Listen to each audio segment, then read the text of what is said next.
नमस्कार. भटकंती दाय दिशामध्ये पुन्हा आपलं स्वागत. आज आपण पाहणार आहोत नवी मुंबईचे पाहुणे रोहित पक्षी. मित्रांनो, तुम्हाला आता रोहित पक्षी पाहण्यासाठी फार लांब जायची गरज नाही. तुम्हाला इथे शेवट स्टेशनला उतरल्यानंतर तुम्ही ह्या NRI कॉम्प्लेक्सच्या बॅक साईडला तुम्हाला यायचं आहे. हे मोठं तळ आहे, या NRI कॉम्प्लेक्स आहे. त्या NRI कॉम्प्लेक्सच्या पाठीमागच्या झाडीला तिकडे तुम्हाला येता येणार नाही का, परंतु पक्षी साधारण त्याच दिशेला जास्त बसलेले असतात. पण तो त्यांचा प्रायव्हेट एरिया असल्यामुळे आपण त्या साईडने एंट्री घेऊ शकत नाही. पण तुम्हाला व्यंकटेश टॉवर NRI हा जो भाग आहे त्याच्यापासून तुम्हाला आतमध्ये एंट्री मिळते. जवळजवळ तुम्हाला 1.5 किलोमीटर आतमध्ये चालत यायचं आहे आणि मग तुम्हाला हा स्पॉट इथे आढळतो. मित्रांनो, इथे तुम्हाला येताना भरती असेल पाण्याला तरच तुम्ही इकडे यायचं आहे. भरती नसेल तर इथे हे पक्षी येत नाहीत.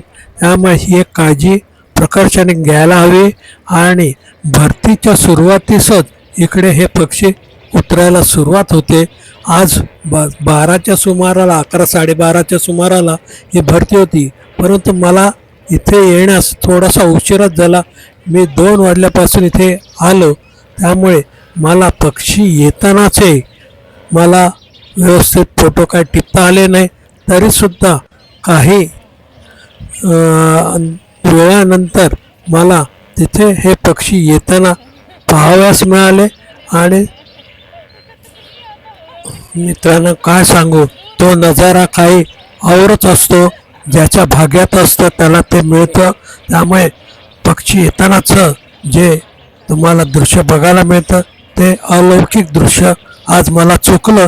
तरीसुद्धा काही पक्षी येताना मी पाहिले जे 2च्या नंतरसुद्धा तिकडे या तळ्यामध्ये उतरत होते.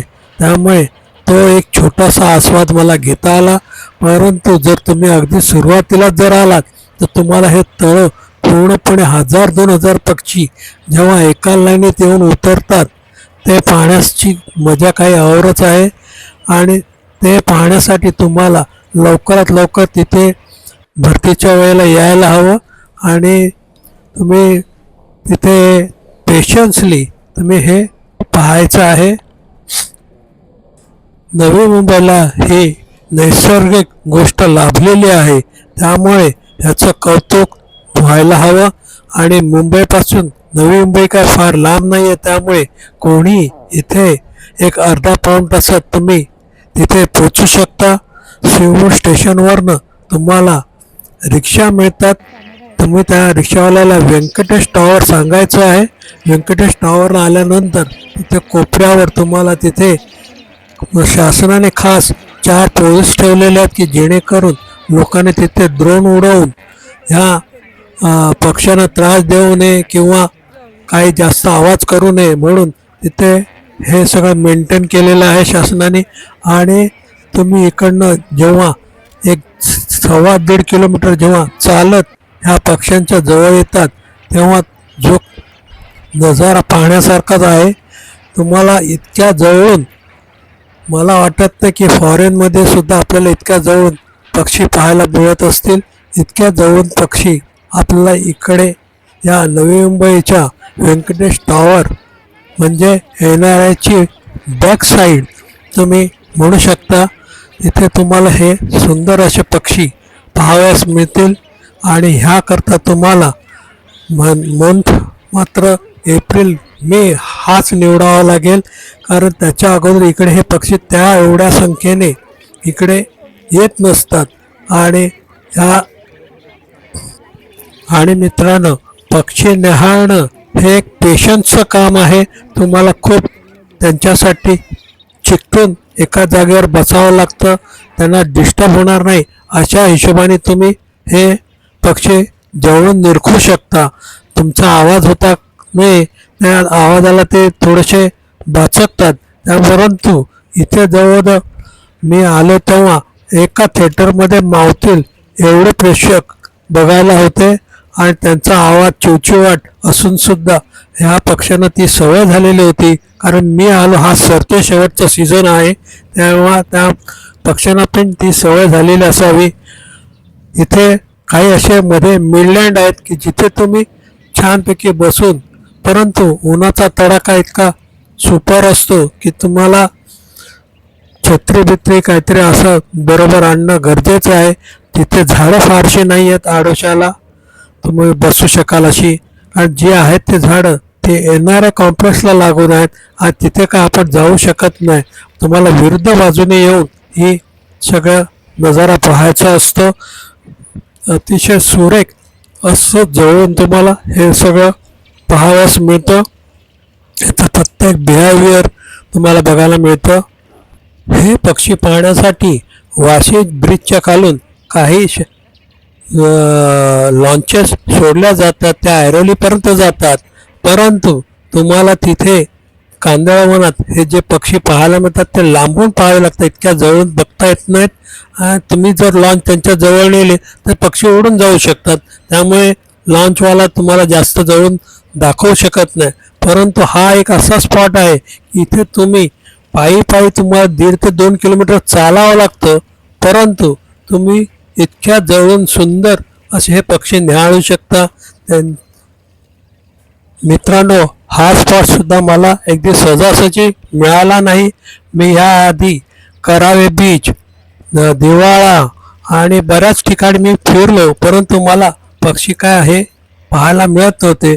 सर्व पक्षी ह्या इथे असल्या कारणाने ह्याच्या एक बाजूलाच एक दुसरं तळं आहे, तर ते सुकं आहे तळं. ते बहुतेक करून ह्या तिथल्या बिल्डर्स लोकांनी तिथे पाणी येऊ नये अशी व्यवस्था करून ठेवलेली आहे, जेणेकरून तो त्यांना पुढे डेव्हलपमेंटला मिळू शकतो. असे काही ह्या वात्रटपणा ह्या चाललेला आहे असं जाणवतं. कारण तिथे पूर्वी पक्षी मी पाहिलेले होते 2 वर्षापूर्वी, आणि तेव्हा मी शूट केलं नव्हतं, पण मी पाहिले होते. पण आज तिथे पाणी एकदा सुद्धा भरलं जात नाही भरतीमध्ये, आणि त्यामुळे तिथे ते पक्षी येत नाही. आणि तो स्पॉट खूप फेमस होता. सिडकोने ते पाहण्यासाठी 2 चांगले एक 25 फूट उंच असलेले टॉवर बांधले आहेत, लोकांना न्याय ते पाहता यावे म्हणून. असा सुंदर अरेंजमेंट सिडकोने केलेली होती. मित्रांनो, जसजशी संध्याकाळ होत जाते तसे तसे हे पक्षी परत आपापल्या ओरिजिनल स्थानावर ते रात्रीला निवासासाठी जायला बघतात. काही पक्षी उरण साईडला जातात, काही पक्षी वाशी साईडला जातात, पण बहुतेक पक्षी मी त्यांना वाशी साईडला जाताना पाहिलं. फार थोडेच पक्षी हे उरण साईडला जाताना दिसत होते, आणि ते इतक्या संख्येने दाटीने उडतात की तुम्हाला ते बघत राहावंसं वाटतं. आणि कदाचित हेच पाहून बगळ्यांची माळ फुले अजून अंबरात हे वसंतराव देशपांडेने गायलेलं गाणं ह्यांनाच पाहून सुचलेलं असावं असं एकंदरीत आपल्याला अंदाज बांधता येतो. खूप सुंदर असं ह्यांचं उडणं आहे. इतक्या मोठ्या संख्येने उडतात की ते आपल्याला वाटतं की त्यांचं एकमेकांशी टकराटकरी होऊन ॲक्सिडेंट होऊ शकतो, परंतु ते इतक्या लयबद्धतीने उडतात की आपण पाहतच राहतो. जवळजवळ हा नजारा मी पाहत होतो तो 7:30 ते 7:45 पर्यंत, जवळजवळ 15-20 मिनटं मी हा नजारा पाहत होतो. पण नंतर काळोख झाल्या कारणाने मला तिथून निघावं लागलं, पण ते पक्षी तसेच उडत राहिलेले होते. तेवढं काय रिकामं झालं नव्हतं. जवळजवळ 1000-2000च्या वरती ते पक्षी असतील असा अंदाज मी बांधला, आणि खूप सुंदर असं हे नजारा मला पाहायला मिळाला.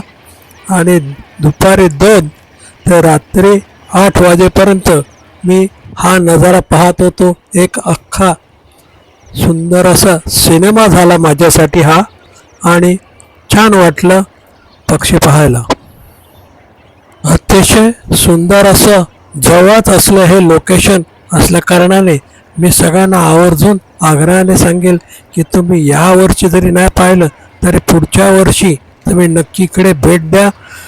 सीवोड स्टेशनवरनं व्यंकटेश टॉवर रिक्षावाल्याला सांगून तुम्ही एक 50-60 रुपयाची रिक्षा करून तिथे पोचू शकता आणि त्याच्यानंतर तुम्हाला एक 2-2.5 किलोमीटर मात्र चालायचं आहे एल शेपमध्ये.